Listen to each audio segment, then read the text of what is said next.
혹시 엄마한테 소리 질렀어? 그래서 제가 그랬죠. 그랬다고 했습니다. 소리 지르는 것까지는 아니었지만 화를 낸 것은 맞으니까요. 그랬더니 남편이 그러더라고요. 도와주러 오신 건데 꼭 그렇게 말을 했어야 했어? 라고요. 순간 저도 감정이 폭발해버렸습니다. 안녕하세요. 예스사연 라디오입니다. 오늘 사연 제목은 모유수유보다 분유가 무조건 좋다는 무식한 시어머니입니다. 그럼 바로 시작하겠습니다. 안녕하세요. 저는 30대 초반 주부입니다. 제가 이렇게 사연을 보내게 된 이유는 저희 시어머니 때문입니다. 아이가 이제 2돌을 지나가고 있는데요. 그동안 저희 시어머니의 이해하지 못할 행동들에 대해 이야기를 할까 합니다. 처음 결혼한다고 찾아갔을 때 저희 시어머니는 제게 말했어요. 네가 우리 아들을 빼앗아간 아이구나 라고요. 그냥 웃으면서 이야기를 하셔서 그때는 저도 농담인 줄 알고 그냥 웃어 넘겼습니다. 저희 남편이 장남인데 어머님께서 남편에게 의지를 많이 하는 것 같았습니다. 가끔 옆에서 보면 마치 아들을 본인의 남편 대하듯 한다는 생각이 들 때가 많았습니다. 하지만 저는 크게 신경 쓰지 않으려고 노력했습니다. 같이 살고 있는 것도 아니고 가끔 한 번씩 만나는데 그때만 그냥 넘기면 된다고 생각했거든요. 하지만 그 와중에도 제가 조금 짜증이 났던 부분은 시도 때도 없이 남편에게 전화를 하는 부분입니다.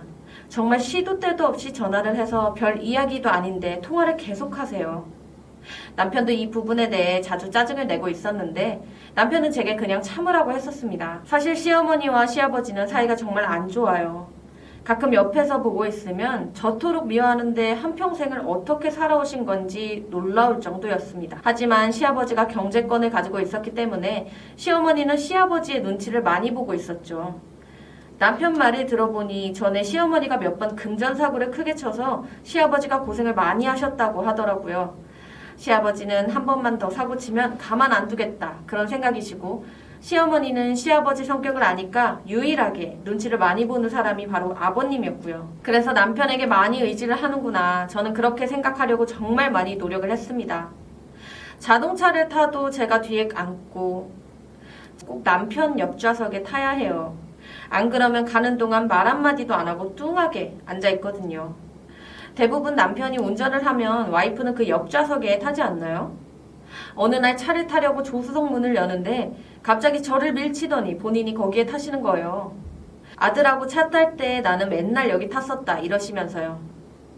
그깟 조수석에 타지 않아도 되는데 저도 사람인지라 어머니의 그런 몰상식한 행동에 조금씩 짜증이 나기 시작했습니다. 밥을 먹을 때도 저 보란 듯이 항상 남편 옆에 앉아서 반찬을 올려놔줘요. 30대 중반인 남자의 수저 위에 반찬을 올려놓으며 많이 먹으라고 말을 합니다. 남편은 그러지 좀 말라고 막 짜증을 내는데 그러면 눈물을 글썽이면서 우리의 아들이 결혼하고 변했다라고 말만 하시네요. 저도 저였지만 남편도 엄청난 스트레스를 받고 있더라고요. 저에게 하소연을 많이 했는데 엄마 때문에 가족이 다 힘들어한다라고 하더라고요. 그리고 저에게 너무 미안하다고요. 그런 남편이 안쓰러워서 괜찮다고 위로하고는 했었는데 진짜 지옥은 제가 임신을 하고부터 시작되었던 것 같습니다. 이해할 수 없는 시어머니의 행동에 주변 친척분들까지 혀를 내두를 정도였으니까요. 임신했다는 소식에 아이 초음파 사진을 보여달라고 해서 보여드렸는데 애가 우리 아들은 안 닮았구나. 우리 아들 얼굴이 훤한데 하필 볼품없는 지혜미를 닮았네 라고 저에 대한 나쁜 이야기를 서스럼없이 말을 합니다. 워낙 필터링 없이 그냥 나오는 대로 말을 하시는 분이라 그냥 웃어 넘겼죠. 하지만 그 이후에도 시어머니의 막말은 계속되었습니다. 제가 임신을 하고 살이 쪘는데 대뜸 제 옆구리를 찌르시면서 살을 빼라고 하시는 겁니다. 게을러서 살이 찐다고요. 본인은 임신했을 때도 날씬했다고요. 얼굴도 못났는데 살까지 찌니까 더 못나 보인다고. 그때쯤 저도 점점 지쳐가고 있었던 것 같아요. 그렇게 저는 시어머니와의 만남을 은근슬쩍 피하게 되었습니다. 시댁에 갈 일이 있으면 웬만하면 남편 혼자 보냈어요. 저도 모르는 사이에 스트레스를 너무 많이 받았던 것 같습니다. 어느 날 의사 선생님이 남편에게 그러더라고요. 아기가 너무 작다고 스트레스 받게 하면 안 된다고요. 혹시 유산기가 있으신가요? 라는 물음에 그때 의사 앞에서 왜 그렇게 눈물이 나던지요. 펑펑 울었던 기억이 나네요. 혹시나 아이를 유산할지도 모른다는 생각에 걱정이 심해졌습니다. 그렇게 시어머니를 만나지 않으니 괜찮아지는 것 같았어요. 하지만 미처 몰랐습니다. 그때까지는 정말 아무것도 아니었다는 것을요. 아이를 낳고부터 시어머니의 이상 행동은 점점 심해졌습니다. 이제 갓 태어난 아이를 보며 어머나 우리 아들이라고 하는데 저는 제가 잘못 들은 줄 알았습니다. 하지만 남편의 표정이 굳어있는 것을 보고 잘못 들은 것이 아님을 알았습니다. 남편이 그러더라고요. 왜 엄마 아들이야? 우리 아들이지. 그 말에 시어머니는 네 아들이면 내 아들이지. 이런 소름 끼치는 말을 합니다. 남편은 제 눈치를 보고 있고 저는 지금도 끔찍했다는 말밖에 안 나오고 이외에 다른 표현이 떠오르지 않네요. 아이를 낳고 병원에 입원해 있는 동안 시어머니는 매일 왔던 것 같아요. 정말 매일 왔습니다. 그만 오라고 했는데 매일 와서 제가 모유 수유하는 것을 지켜보며 그렇게 못마땅해 했어요. 제가 아이를 안고 있으면 엄청 불안해했다고 해야 하나? 제가 예민해서 그렇게 느꼈었는지 모르겠지만 시어머니는 제가 모유 수유하는 것을 굉장히 싫어했어요. 모유 수유를 하고 있으면 그 앞에서 계속 서 있다가 모유 수유가 끝나자마자 아이를 빼앗듯이 안고 갔어요. 그리고는 분유가 좋은데 요즘엔 분유가 정말 잘 나와서 분유가 훨씬 좋아 라는 말을 반복적으로 했어요. 세상에 어떤 분유가 모유보다 좋을 수 있을까요? 심지어 인공적인 분유보다 모유가 아이의 면역력을 키우는 데 최고인데 말이죠. 그렇게 저는 모유 수유를 고집했습니다. 그렇게 시어머니와 저와의 말도 안 되는 기싸움이 시작되었습니다. 병원에서 퇴원을 하고 산후조리원으로 갔는데 시어머니는 그곳에도 정말 매일 오셨습니다. 산후조리원에서 방문을 자제해달라고 했지만 그런 말을 들을 뿐이 아니었죠. 매일 와서 대기실 의자에 앉아있으니 가라고 말도 못하고 거의 매일 아이를 보러 온 것 같아요. 왜 이렇게 광적으로 집착하는지 모르겠어요. 그렇게 산후조리원에서 퇴원을 하자마자 아주 저희 집에 눌러 앉으셨어요. 명목은 제가 아이를 보기 힘드니 도와주겠다고 했지만 단지 아이를 보기 위해서였죠. 아이에 대한 집착이 정말 심했어요. 아이를 안고 놓지를 않았어요. 제가 모유 수유를 위해 아기를 안고 나가면 자신의 물건이 빼앗긴 사람처럼 저를 불쾌하게 바라봤죠. 뒤통수가 따가울 정도였습니다. 그리고 모유 수유가 끝나면 바로 아이를 안고 나갔어요. 그러던 차에 어느 날 아이가 묽은 변을 보면서부터 시어머니의 이상 증상은 더욱 심해지게 되었습니다. 제 젖은 물젖이라서 아이가 설사를 한다고요. 이러다가 큰일 난다고요. 물젖은 수유를 하면 안 되는데 제가 이상한 고집을 부린다고 얘기했어요. 정말이지 이런 말도 안 되는 것으로 스트레스를 받아야 하는지 지금도 이해가 되지 않습니다. 그래서 제가 시어머니에게 처음에 정말 화를 내며 말을 했습니다. 그만 좀 하시라고요. 도대체 왜 그러시냐고. 제발 좀 어머니 집으로 가시라고요. 그랬더니 너무나 조용히 작은 방으로 가더라고요. 그리고는 방에서 나오지 않고 종일 있었습니다. 저는 정말 좋더라고요. 방에서 안 나오시니까요. 하지만 남편이 퇴근하고 집에 들어오는 소리가 들리자 갑자기 대성통곡을 하고 오는 거예요. 방에서 흘러나오는 울음소리를 듣고 소름이 끼쳤습니다. 그러고는 남편에게 소리치셨어요. 며느리가 아들 없을 때 당신한테 함부로 한다고요. 정말이지 대성통곡이었어요. 놀란 남편이 들어가서 한참을 시어머니와 이야기를 하더라고요. 진짜 연기력이 대단했습니다. 그렇게 한참을 대화를 하더니 남편이 나왔습니다. 그리고 제게 묻더라고요. 혹시 엄마한테 소리 질렀어? 그래서 제가 그랬죠. 그랬다고 했습니다. 소리 지르는 것까지는 아니었지만 화를 낸 것은 맞으니까요. 그랬더니 남편이 그러더라고요.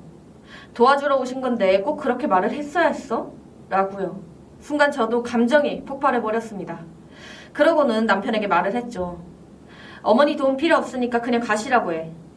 그러자 시어머니가 방에서 나오더니 봐라, 너 없을 때 제가 나한테 저런다.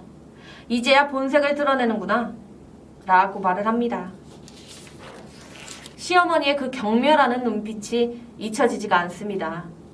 아기가 가득 찬 정말 징그럽다 못해 무섭던 눈빛을 저는 평생을 잊지 못합니다. 더 이상 대꾸를 하기 싫어 아이를 안고 방으로 들어가려는데 시어머니가 갑자기 뛰어와서 아이를 빼앗아 갑니다. 네가 왜 애를 데리고 들어가냐고요. 저는 그때 다시 한번 폭발해버렸습니다. 제발 좀 그만 좀 하세요. 저의 그런 행동에 시어머니는 남편 모르게 웃고 있더라고요. 분명히 웃고 계셨어요. 단지 남편만 그러한 것을 모르고 저보고 도대체 왜 그러냐며 화를 내고 있었고요. 그렇게 남편과의 사이도 점점 안 좋아져가고 시어머니는 그러한 상황을 철저히 즐기셨습니다. 남편과 사이가 안 좋을수록 시어머니의 표정은 점점 밝아졌거든요.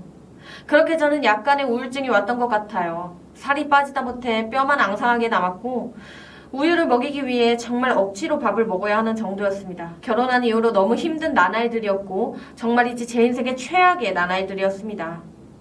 이렇게 있다가는 죽겠구나 싶어서 어느 날 엄마에게 전화를 했습니다. 시어머니가 계시니 오고 싶어도 오지도 못하던 엄마는 제 목소리를 듣더니 무슨 일이냐고 묻더라고요.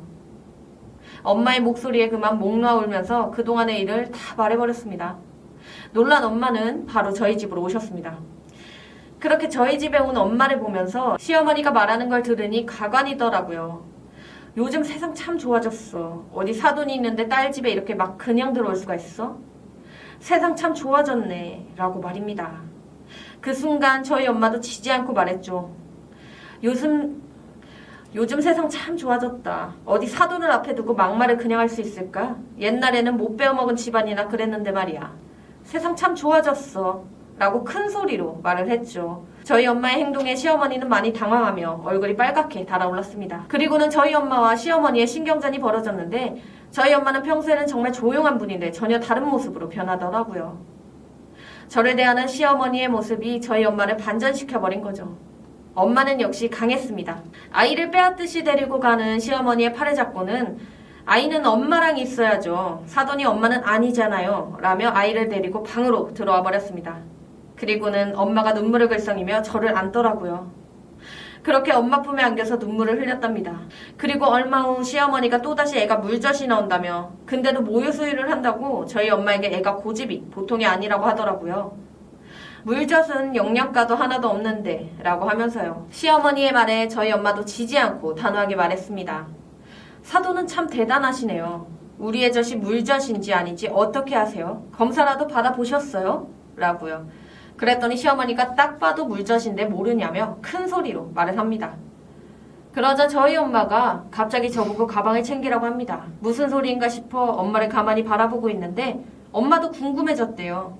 그래서 제 젖이 물젖인지 아닌지 확인을 해야겠다는 것입니다. 그렇게 저희 엄마, 시어머니, 저는 애를 안고 산부인과를 가게 되었습니다. 저는 이게 무슨 일인지 그저 어안이 벙벙했는데 저희 엄마의 단호함에 따라 나설 수밖에 없었고 시어머니도 잘 되었다며 바로 따라오더라고요. 그렇게 정말 어이없는 이유로 산부인과를 갔고 저희 엄마는 의사에게 말을 했습니다. 선생님, 저희 아이 젖이 물젖이라고 하는데 맞는지 아닌지 검사 좀 해주세요. 저는 너무 창피해서 고개를 떨구고 있었는데 의사가 마구 웃습니다. 그리고는 요즘도 물젖이라고 말하는 분이 계시네요.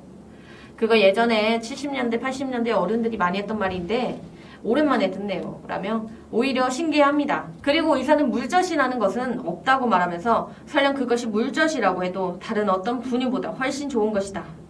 모유는 그 무엇보다 위대한 것이다. 여건이 되지 않아 먹이지 못하는 분들이 있지만 분유는 그러한 분들이 있기에 있는 거라고. 어떠한 좋은 분유로도 모유를 대신할 수는 없다.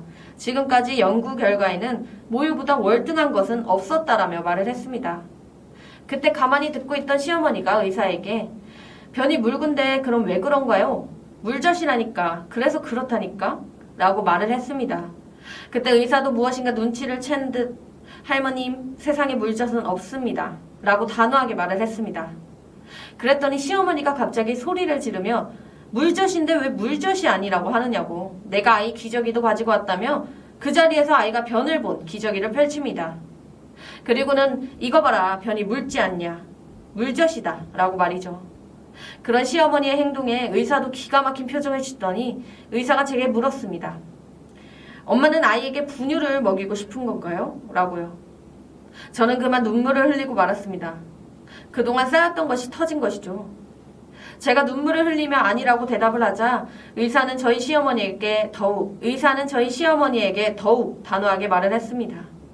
아이에 대한 모든 결정은 엄마가 하는 것입니다. 라고요. 그랬더니 시어머니가 흥분하면서 의사에게 돌팔이라고 소리를 질렀는데 갑자기 문이 열리고 남편이 들어오더라고요.